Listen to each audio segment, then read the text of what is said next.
आज की जो हमारी क्लास है उसमें टॉपिक है सर्वनाम, और सर्वनाम को शॉर्ट ट्रिक के माध्यम से हम समझेंगे इस 20 मिनट के शो में। तो प्यारे दोस्तों, आपको ध्यान रखना है सर्वनाम का क्वेश्चन 100% आएगा, इस बात को ध्यान रखना है। तो कुछ बेसिक पर्सन होते हैं, कुछ स्टेटमेंट वाले पर्सन होते हैं, सभी को देखते हैं एक साथ।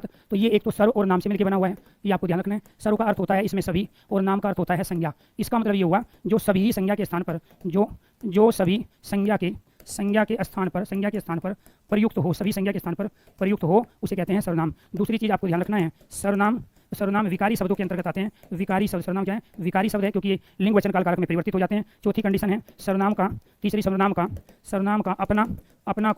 अपना कोई लिंग नहीं होता। ये क्रिया के अनुसार परिवर्तित होते हैं। इनके लिंग का निर्धारण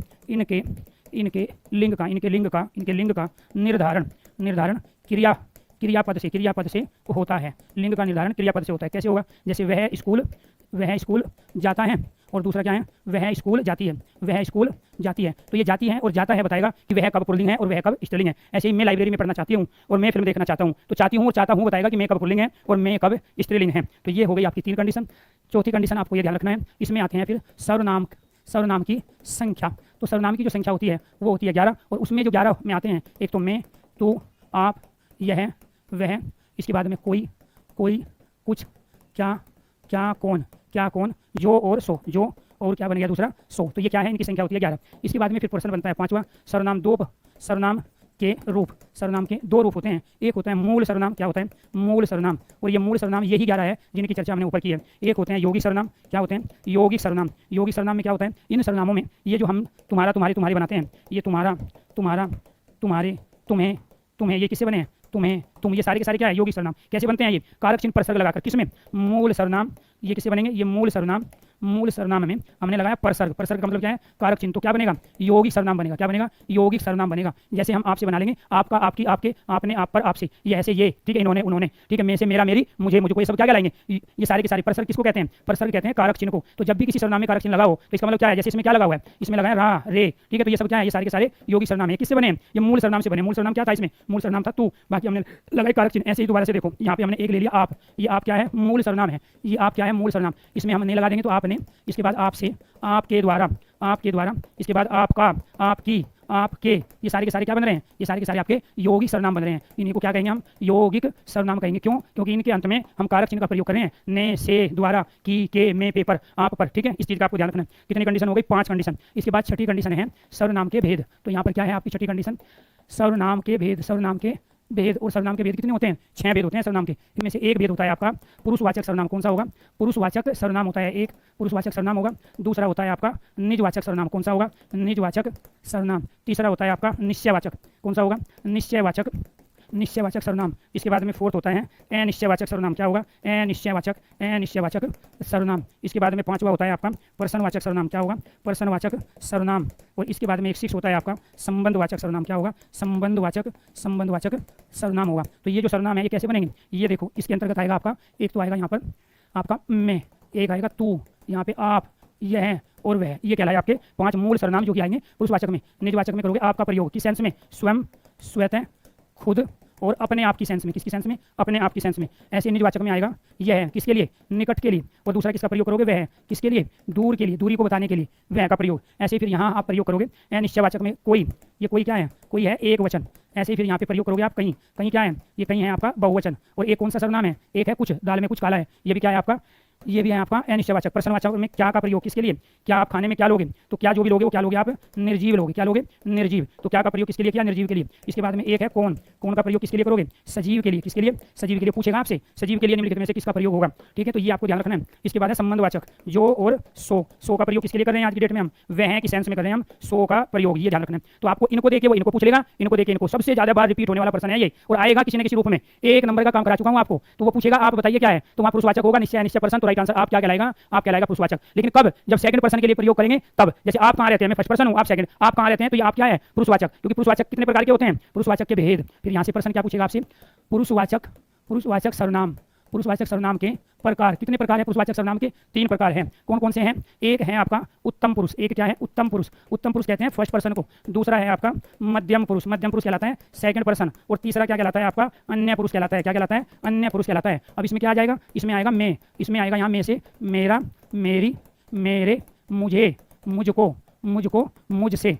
ये सारे के सारे यौगिक सर्वनाम बन गए। किससे बनाई हमने? ये बनाए हैं हमने में से। ऐसे ही आपको ध्यान रखना है। मध्यम पुरुष में आएगा तू और आप, और यहाँ अन्य पुरुष में आएगा यह और वह। इसी यह से ये बनेगा, इसी वह से वे बनेगा, इन्होंने और उन्होंने बनेगा। तू से तुम्हारा, तुम्हारी तुम्हारे बनेगा, आपसे आपका, आपकी आपके बनेगा। तो ये क्या है? में। और इस में के स्थान पर बहुवचन में किसका प्रयोग करोगे? हम का प्रयोग करोगे। में का बहुवचन क्या है? हम है। इससे क्या बनेगा? हमारा, हमारी, हमारे, हमें, हमसे। इससे तुम्हारा, तुम्हारी, तुम्हारे, तुमसे, आपका, आपकी, आपके, ये सब क्या बनेंगे? यौगिक सर्वनाम। तो में और हम उत्तम पुरुष, तू और आप मध्यम पुरुष, यह और वह अन्य पुरुष। तो यहाँ पे जब मैं कह रहा हूँ कि आप कहाँ रहते हैं, तो आप क्या है? मध्यम पुरुष। और आप चला जाऊंगा तो मैंने अपने लिए प्रयोग किया। तो आपका प्रयोग ध्यान से सुनना है। जब आपका प्रयोग स्वयं के लिए हो निजवाचक, जब आपका प्रयोग पुरुष के लिए हो यानी सेकंड पर्सन के लिए हो तो कहलाता है आपका पुरुषवाचक। ऐसे यहाँ भी है और यहाँ भी वह। तो यह का प्रयोग जब किसी निकटता को बताने के लिए हो तो निश्चयवाचक। यह गाय है तो वो निकटता को बता रहा है, और वह बीमार नहीं है तो वो कहलाता है थर्ड पर्सन। कैसे? अब इसमें देखो सेंटेंस ले रहे हैं यहाँ, जो आप गलतियां करते हो उनको समझो। आप गलती करते हो इसमें। अगर मैं ये कह रहा हूँ आपको कि आप कहाँ रहते हो, आप कहाँ रहते हो, आपके पिताजी क्या करते हैं, और दूसरा कह रहा हूँ मैं आप चला जाऊँगा, आप चला जाऊँगा, तो आपको बताना है इसमें मैंने किस लिए प्रयोग किया। ऐसे ही मैं कह रहा हूँ कि मैंने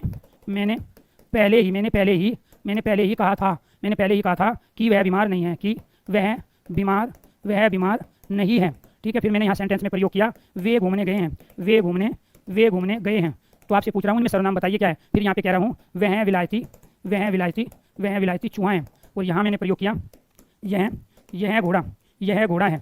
और फिर मैंने प्रयोग किया वह घोड़ा बहुत तेज दौड़ता है, वह घोड़ा बहुत तेज दौड़ता है। और फिर मैंने एक प्रयोग और किया, जो परिश्रम करेगा वह सफल होगा। अब आपसे पूछ रहा हूँ सर्वनाम बताइए, ध्यान से सुनना। आप कहाँ रहते हैं? आप है सेकंड पर्सन आता है पुरुषवाचक में। इसका मतलब ये हो गया आपका मध्यम पुरुष हो गया। आप चला जाऊंगा तो आपका प्रयोग हुआ कर्ता ने अपने लिए, इसका मतलब ये निजवाचक सर्वनाम हो गया। मैंने पहले ही कहा था कि वह बीमार नहीं है, मैंने फर्स्ट पर्सन, मैंने पहले ही कहा था कि वह, तो ये मैंने क्या है? मैंने पहले ही कहा था, या तो इसमें मैंने फर्स्ट पर्सन, वह क्या है? अन्य पुरुष थर्ड पर्सन। तो दोनों के दोनों क्या कहलाए? ये कहलाया पुरुषवाचक का सर्वनाम।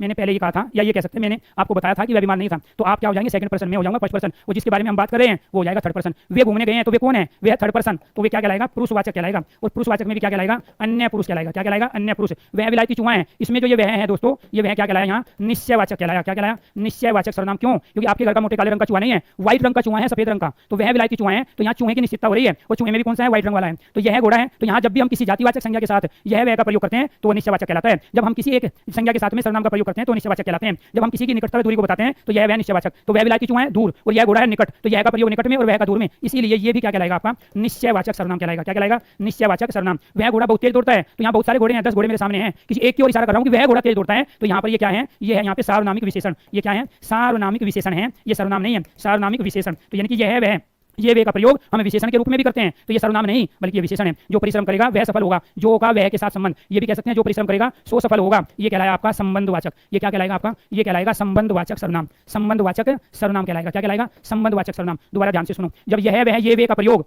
किसी संज्ञा के स्थान पे हो, वे घूमने जाएंगे, कौन? आप लोग। तो वे क्या है? Third person. तो इस कंडीशन में वह घूमने जाएगा, यह घूमने जाएगा, तो हम किसी संज्ञा के मोनू सोनू के स्थान पे यह वह का प्रयोग कर रहे हैं, तो वो कहलाता है अन्य पुरुष थर्ड पर्सन। और जब हम यह वह का प्रयोग किसी एक संज्ञा के साथ करें, एक संज्ञा के साथ, यह कार है, यह मीरा है, वह भालू है और वह लड़का है, तो जब किसी एक संज्ञा के साथ यह वह ये वे का प्रयोग होता है तो निश्चयवाचक होते हैं। और जब प्यारे दोस्तों आपको ध्यान रखना है, दो संज्ञाओं के साथ प्रयोग करेंगे तो कहलाता है संबंधवाचक सर्वनाम। जैसे फॉर एग्जांपल इसमें से दोबारा से देखिए, यहाँ पे 9वीं कंडीशन और 10वीं कंडीशन को समझिए। ये मीरा की कार है, तो आपसे पूछ रहे हैं कि इसमें बताइए कौन सा सर्वनाम है। वे सोहन के दादाजी है, वे सोहन के दादाजी है, वे सोहन के दादाजी है। तो यहाँ पे आपने दो संज्ञा के साथ प्रयोग किया, एक संज्ञा कार है, दूसरी मीरा, एक सोहन है, दूसरे दादाजी। व्यक्तिवाचक संज्ञा जातिवाचक, मीरा व्यक्तिवाचक, कार जातिवाचक। तो ये और वे, ये दोनों के दोनों क्या कहलाएंगे? ये दोनों के दोनों सर्वनाम कहलाएंगे आपके यहाँ संबंधवाचक। क्या है? संबंधवाचक सर्वनाम। संबंधवाचक सर्वनाम क्यों? जब यह वह ये वे का प्रयोग दो संज्ञाओं के साथ हो तो आंखें बंद संबंधवाचक, और एक संज्ञा के साथ हो ये मीरा है तो ये क्या? निश्चयवाचक। ये वह सोहन है, तो यहाँ अगर मैं ये कहूँ कि वह सोहन है तो यहाँ एक संज्ञा के साथ प्रयोग किया तो ये क्या है? निश्चयवाचक है। अगर मैं यहाँ पे प्रयोग करूँ ये मीरा है तो ये मीरा है, इसमें एक संज्ञा के साथ आया तो ये क्या कहलाएगा? ये कहलाएगा निश्चयवाचक। क्यों? क्योंकि यहाँ पर मीरा की निश्चितता का ज्ञान हो रहा है तो ये कहलाया आपका निश्चयवाचक। यहाँ पर सोहन की निश्चितता का ज्ञान हो रहा है इसलिए क्या कहलाया? आपका निश्चयवाचक सर्वनाम कहलाया। कुछ समझ में आया? जब हम संज्ञा के साथ वह स्कूल जाता है, हमने ये प्रयोग कर लिया, वह स्कूल जाता है, तो अब इसमें वह क्या है? अब इसमें वह है पुरुषवाचक सर्वनाम। पुरुषवाचक क्यों? पुरुषवाचक सर्वनाम है क्योंकि यहाँ पर हमने वह का प्रयोग संज्ञा के स्थान पे किया है। राम स्कूल जाता है तो राम के स्थान पे वह आया, यहाँ संज्ञा के साथ प्रयोग करें, एक संज्ञा है, और जब एक संज्ञा के साथ आएगा तो निश्चयवाचक, दो संज्ञाओं के साथ आएगा तो क्या कहलाएगा? संबंधवाचक। तो जब प्यारे दोस्तों किसी सर्वनाम का जो का संबंध, वैसे हम ये भी तो कह सकते हैं जो परिश्रम करेगा सो सफल होगा। तो ये जो वह आया है इस सो के स्थान पे तो आया है, तो ये आप गलती करते हो। ठीक है, ये आपको ध्यान रखना है। ये सारे के सारे क्या है? ये सारे के सारे प्यारे दोस्तों आपके सर्वनाम के उदाहरण हैं। तो उम्मीद करता हूं कि बहुत अच्छे तरीके से चीजें समझ में आई होगी। सबसे ज्यादा बार रिपीट होने वाला पर्सन है, ध्यान रखना है। मैं, तू, आप, यह, वह, ये 5 जो होते हैं मूल सर्वनामों में पुरुषवाचक, इसमें से आप सेकंड पर्सन या आप सेल्फ के लिए तो जरूरी नहीं है वो सर्वनाम ही दे, वो आपको ये भी दे सकता है आपके स्थान पर। दूसरी कंडीशन देखिए, आपके स्थान पे दूसरी कंडीशन वो ये देगा, पानी स्वतः बह जाएगा, पानी स्वतः पानी स्वतः बह जाएगा। अब आपसे कहेगा इसमें सर्वनाम बताइए कौन सा है, और आपको दिख रहा है कि इसमें तो सर्वनाम है ही नहीं, ये पता नहीं क्या पूछा जा रहा है। तो आपको ये ध्यान रखना है, यहाँ पे जो ये स्वतः शब्द का प्रयोग हुआ ये आपकी सेंस में हुआ, और आपका प्रयोग जब स्वतः के लिए होगा तो ये वाक्य निजवाचक सर्वनाम कहलाएगा, निजवाचक सर्वनाम कहलाएगा। ये ध्यान रखना है, जरूरी नहीं है वो सर्वनाम का प्रयोग करे। आपके स्थान पे आया, पानी अपने आप बह जाएगा, पानी खुद बह जाएगा, पानी स्वयं बह जाएगा, पानी स्वतः बह जाएगा, तो क्या कहलाया? ये निजवाचक सर्वनाम कहलाया। इसीलिए जरूरी नहीं होता है कि वो आपको सर्वनाम दे, वो उसके स्थान पे आपको स्वयं स्वतः खुद अपने आप भी दे सकता है। तो जब यह का प्रयोग निकट के लिए, ठीक है, यह मार्कर है, ठीक है, वह घोड़ा है, यह निकट और वह क्या है? दूर, ठीक है। तो इसके बाद में कोई आपके घर पर कोई आया है, तो कोई कौन आया है कुछ क्लियर नहीं है। दाल में कुछ काला है तो कुछ क्या काला है क्लियर नहीं है। कहीं लड़के सड़क पर बातें कर रहे थे तो कहीं क्या है? निश्चयवाचक 10 है, 15 है, 20 है, पता नहीं। दरवाजे पर कोई खड़ा है तो कौन खड़ा है क्लियर नहीं है, प्रश्नवाचक सर्वनाम, ठीक है। आप खाने में क्या लोगे? जो भी लोगे निर्जीव लोगे, जिंदा को उठा के नहीं खा जाओगे, तो क्या का प्रयोग? निर्जीव के लिए। आपके घर पर कौन आया है, दरवाजे पर कौन खड़ा है, कौन जो भी होगा सजीव होगा, मुख्यमंत्री, प्रधानमंत्री या राष्ट्रपति जो भी होगा, पड़ोसी होगा, महिला मित्र या फिर पुरुष मित्र जो भी होगा सजीव होगा। क्या का प्रयोग? निर्जीव, प्रश्नवाचक। कौन का प्रयोग सजीव के लिए होगा? तो प्रश्नवाचक। जो सोएगा सो खोएगा, जो जागेगा सो पाएगा, जो परिश्रम करेगा वह सफल होगा। तो ये क्या कहलाए? सब प्रश्नवाचक संबंधवाचक सर्वनाम। तो निम्नलिखित में से कौन सा सर्वनाम का भेद नहीं है? तो इन 6 को छोड़ के जो भी आ जाए वो सर्वनाम का भेद नहीं है। तो इसीलिए आपको ध्यान रखना है क्या और कौन अपने आप में प्रश्नवाचक शब्द है, लेकिन इनका प्रयोग जब निर्जीव और सजीव के लिए होता है। क्या का प्रयोग? निर्जीव वस्तु व्यक्ति पदार्थ के लिए, कौन का प्रयोग? सजीव व्यक्ति वस्तु पदार्थ के लिए होगा, तो ये बन जाएंगे प्रश्नवाचक शब्द की जगह प्रश्नवाचक सर्वनाम। क्या बन जाएंगे? प्रश्नवाचक सर्वनाम। कोई का प्रयोग एक वचन में, ये आपको ध्यान रखना है। कोई कौन पढ़ा रहा है तो प्रश्नवाचक है। आपके घर पर कोई आया है तो कोई क्या है? निश्चयवाचक है। कई लड़के बातें कर रहे हैं, कहीं निश्चयवाचक है। यह एक संज्ञा के साथ आएगा, निश्चय। क्यों? क्योंकि वो किसी वस्तु व्यक्ति की निश्चितता का ज्ञान कराता है। इससे पता ही नहीं चलता वस्तु क्या है, व्यक्ति क्या है, पुरुष क्या है, प्राणी क्या है। तो जहाँ अनिश्चितता होगी अनिश्चयवाचक, और जहाँ निश्चितता होगी ये मार्कर है, ये गर्म कपड़े हैं, ये घड़ी है, ये बाल है, वो सब क्या कहलाए? निश्चयवाचक। तो आज के लिए इतना ही। सभी दोस्तों को नमस्कार, धन्यवाद, सर्वनाम।